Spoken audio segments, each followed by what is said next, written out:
and I did not disappoint. I am with 5 hours of sleep in 2 days and doing something that I fear more than anything on the planet in the most perfect environment, I think. But first, wherever I go, I like to get comfortable. This I need closer. I need to stay hydrated, something you learn in the desert. Also, I wanted to, yeah, there we go.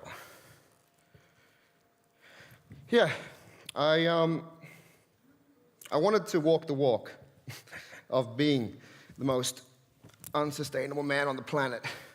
And it helps when you know what your fears are, you know what the things that challenge you the most are, and if you can face them. And what better opportunity to face them in front of 500 wonderful Dutch people and a whole bunch of people that are here to listen and want to kind of engage with you. So I think this is the perfect audience. And an hour ago, I rewrote my speech. Why not?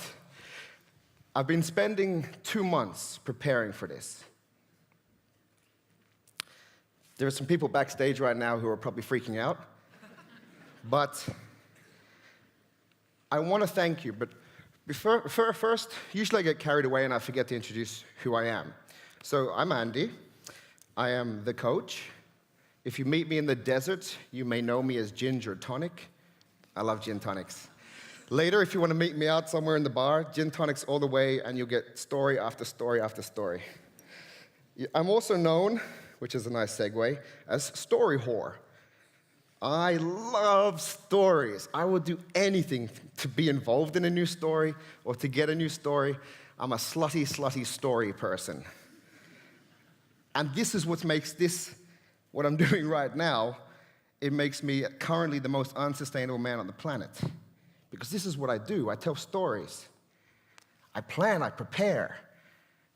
I'm a teacher. I'm used to standing up in front of large groups of people, interacting and telling something. So why the hell would I change my speech an hour before I come out here to the biggest stage of my current existence? Well, it's because of the gift that you've been able to give me. And I have my slides, all my slides. I have my speech here on Post-its. As a teacher, as a designer, I love Post-its. They're a way that I can visualize. So I'm going old school and keeping these with me. So because of this maybe crazy personality that I have, this extreme bipolar character, this weird, strange person that sits in front of you, it may explain that this is why there's a documentary currently being made about my life and the projects I'm involved in. We've been filming for the past year, and we've got a couple more years to film. So if you see a little blonde-headed girl about yay high with a GoPro strapped to her, this is one of the reasons why. But back to thanking you. You have no idea the gift that you've been able to give me. The opportunity to stand in front of you all today and talk about the theme, all about me. You've given me a gift that I haven't been able to give myself my entire adult lifetime.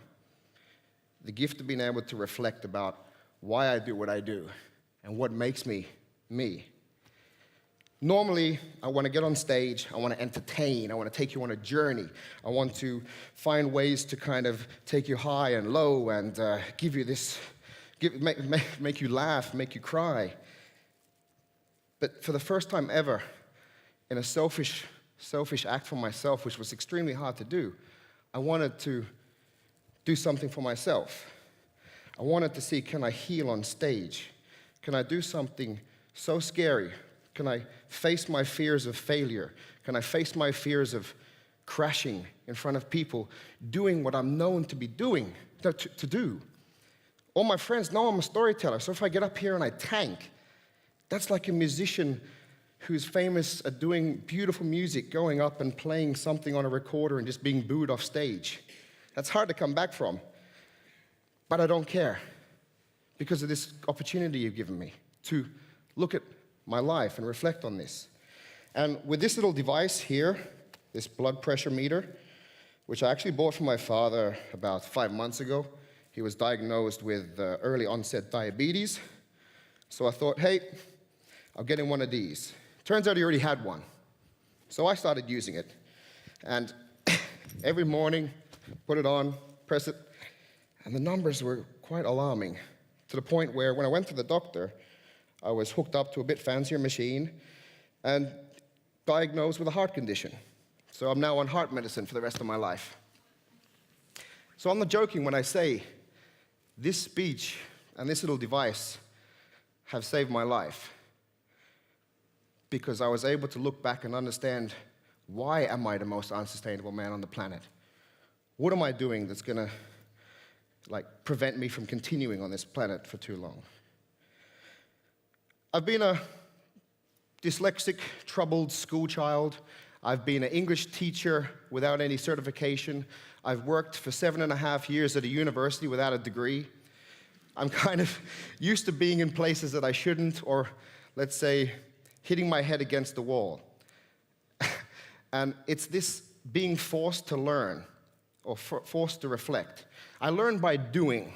So what is happening right now is that I'm doing. I'm currently learning about myself, which is scary as hell, right now in front of you all, in a way which is the only way I seem to know how to do it. And I love it, but it's also something which I'm trying to become more and more understanding about why I do what I do and how I do it. Now, moving on, when I said I've been working at a university for 7.5 years, my passion is education. It really is, number one, is working with people on developing education in every kind of facet of the meaning. And 7.5 years ago, I walked into this building, and it's called the Design Factory. It's kind of this magical Willy Wonka place for educational development, product development, and service development. It's kind of magical in the sense when you walk into this beautiful theater and see this place and the people that are here. And when I walked in there, I said to my colleague and now friend that I'm never leaving. This is my dream place. And like a bad smell in an elevator, I hung around for a few months, and I created a job for myself called the coach, because no one was going to give a job to someone who didn't have a degree. And I've been able to travel the world and work with amazing individuals on educational developments, on all these things that I have so much passion for. I have been involved in opening up more of these design factory concepts around the world. There's one here in Friesland, which is one of the reasons why I'm here, and I got to meet amazing people to be able to be here. Now, I've done projects with UNICEF in Africa for several years, which was extremely rewarding. I've worked on all kinds of crazy projects. Usually the projects that I work on, no one's asked them to be done. There's no budget, and there's so much risk that no one else wants to touch it. So it's perfect for someone like me. And I usually like to get it done. Before I tell my boss that I've done something, I like to get enough work done that it can't be undone. So it's just easier to continue with it and see where it leads. Now, such projects were my recent projects, the last couple of years, working with Burning Man and taking art to the desert. And the Burning Man analogy is quite true and ironic and sad in a way, that I think I'm an expert at burning out. I've done so around 6 times. Earlier this year was a really heavy one. Dealing with depression, dealing with the crazy character and personality traits that you have, the ups and downs. It's not easy sometimes. Sure as hell isn't easy for my lovely wife and daughter, wherever they are. But it kind of makes sense that this crazy person who burns out all the time starts to work on a project for Burning Man. And this year, we wanted to take something to Burning Man, which was something that Finland holds dear, something that Finland is renowned for, and something that we have mad mad passion for, and that's education. So we designed and built a school in the desert. The school was about the size of the stage, and we made it out of recycled materials. We wanted to look low-tech. We wanted it to look a bit like this. Do you like my lightning pants? First time I ever wore tights. There's a lot of advantages to wearing tights, especially with the movement. And I don't know, did it make me a better teacher? I think a little bit. So we built this school in the desert with one intention. One of the reasons that Finland has high level of education is the amount of teacher training that takes place.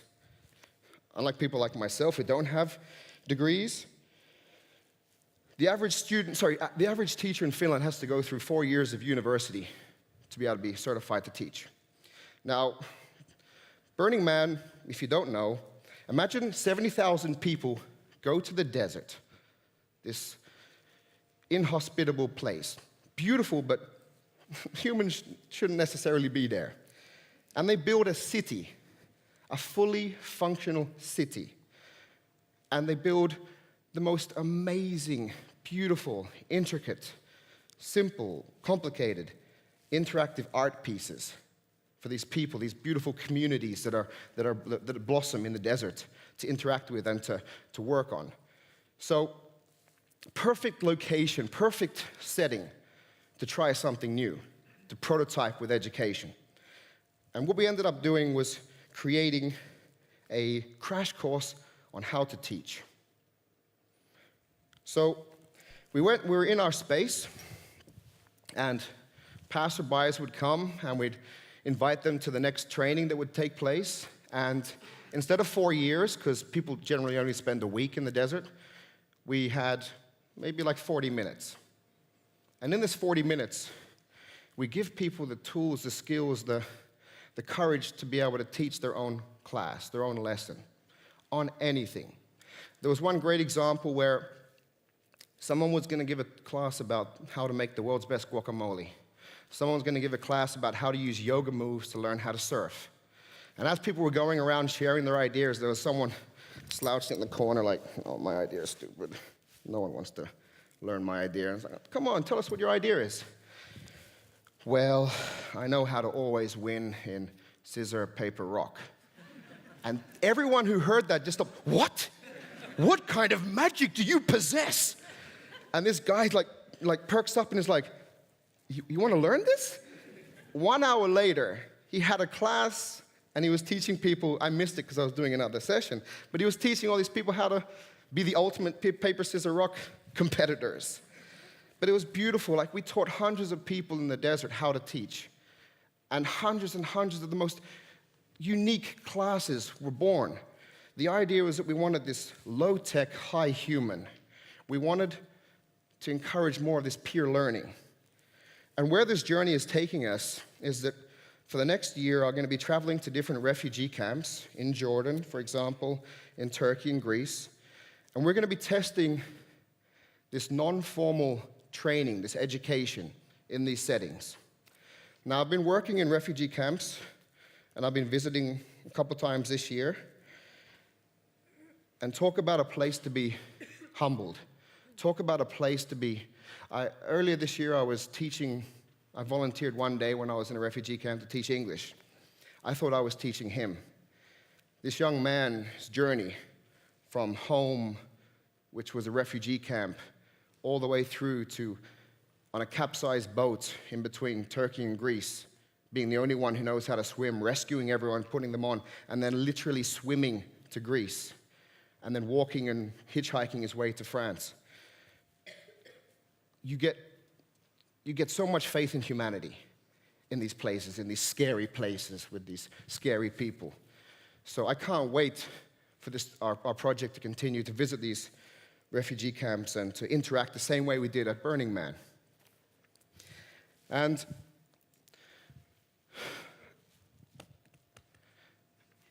I really do want to hang around despite the crazy adventures and the way that I maybe treat my body.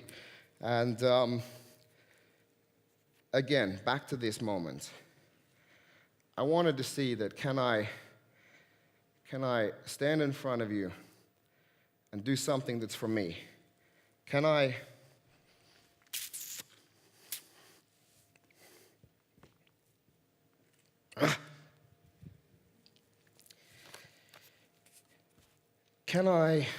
take a seat? First of all, can I stay within 18 minutes? Seriously, that is the thing that has scared me more than anything else. I can talk till the cows come home, but 18 minutes has scared me, and I have had nightmares about 18 for like 2 months now. Moving ahead.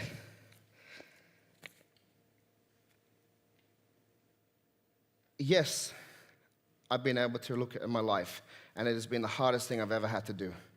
But it's been the greatest thing that has ever happened to me. I feel like I'm a new person. I feel like I'm whole. There was always a part of me, this crazy part of me, this crazy Andy, this crazy persona that was not invited to the dinner table of the rest of the Andys. He saved their ass time and time again. He gives them the courage to step up in front of you and not be afraid. But then, when everything is fine, he's put to the corner. Enough of you, young man. We don't need you now. And at Burning Man this year, in the desert, whilst thinking about this presentation, whilst writing my first version of the 7 versions that I've now made, I realized that I'm the shoemaker's kids without shoes. If I'm a coach, if I'm a teacher, if I'm a mentor, I have to find a way to accept myself. I have to find a way to become whole. And that's why this gift you've given me and this opportunity to talk about myself in a way that I've never done before has been just the greatest thing that's ever happened. And I kind of want to finish. As a dyslexic, movies, music, documentaries have always been my medium, or events like this. Working with people, learning from people, interacting with people. So we were with my buddies before we went to the desert. And unfortunately, I gave myself 3 minor strokes, literally 2 days before I went to the desert. And there was the realization that I may not come back. If I don't take this opportunity now to change, I may not come back. And with my friends, we shared meaningful songs that will help us to go out there. And I want to share just on the last moment the quote from my favorite band, Volbeat. Let's see if I can get through this. All alone in the dark, move the curtains for once. See the light life has brought, or goodbye forever. Take the arms that embrace. No more being afraid. Feel the sun on your face, or goodbye forever. It's not about me. And it's not all about me. It's about those arms that embrace. So when you have your coffee break now, find someone that you need to embrace and accept that, because I don't know where they are, but there's an amazing wife and amazing little daughter that need a hug, or I need a hug right now. So thank you.